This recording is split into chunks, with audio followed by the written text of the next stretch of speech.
There are many ways to affect change in our society. But a framing I like is reactionary versus systemic thinking.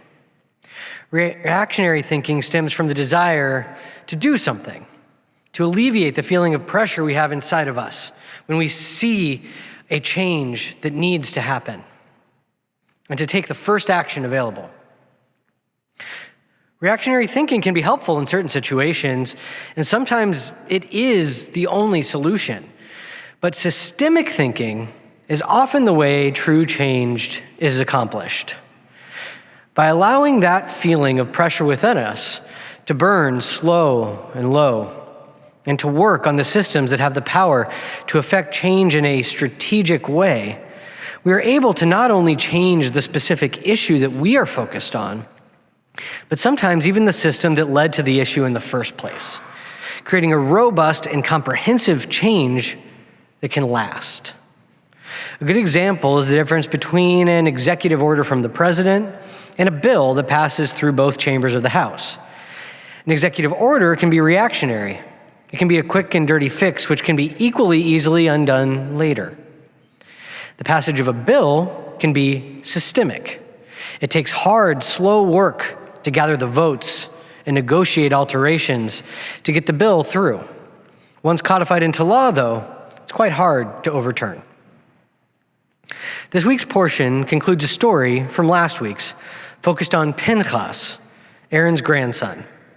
The Israelites had been taken in by worshipers of a foreign deity named Baal, and God was on the verge of killing them all with a plague. Pinchas zealously and reactionarily kills an Israelite leader performing idolatry with a Midianite princess, and in so doing, staves off God's wrath. The gruesome description of the murder, followed by God's blessing Pinchas with an everlasting covenant of shalom or peace and the high priesthood, has been controversial in our tradition for a long time.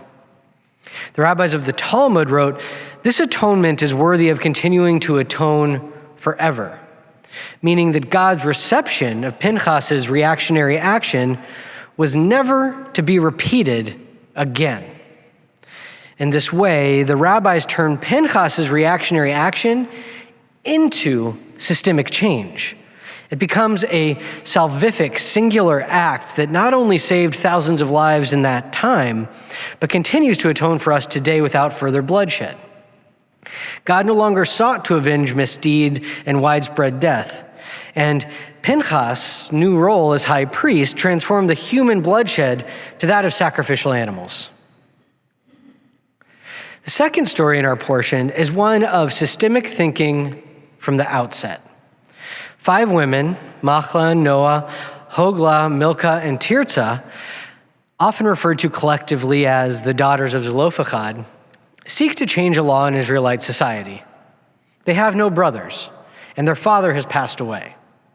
At their time, there was no way for their father's property to transition to them because they were women. And so they petitioned to change the law. Moses, for his part, doesn't know how to respond. He takes the case to God rather than weighing it himself. God then changes the law entirely, stating that the women's case is just. God goes on to say, "Further, speak to the Israelite people as follows.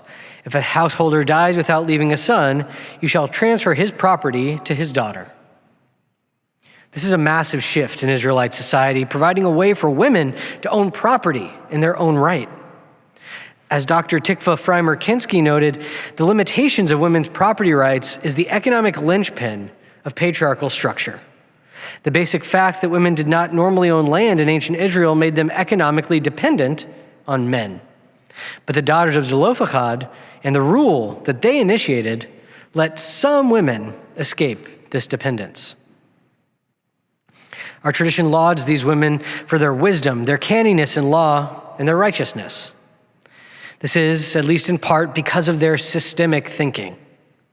They took a particular route to effecting this change, running it up through the layers of society, beginning with the congregation, then the leaders, the high priest, and finally Moses, then eventually God. In doing so, they created change which affected the heart of society, making way for women who were to come after them as well. These two examples are both useful to us today. Sometimes, like Pinchas, one needs to react quickly and decisively to effect necessary change, especially in moments of impending doom.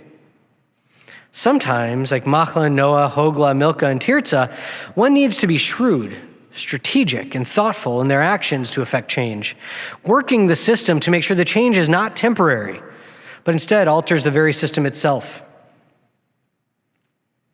We stand in a moment that is extremely daunting.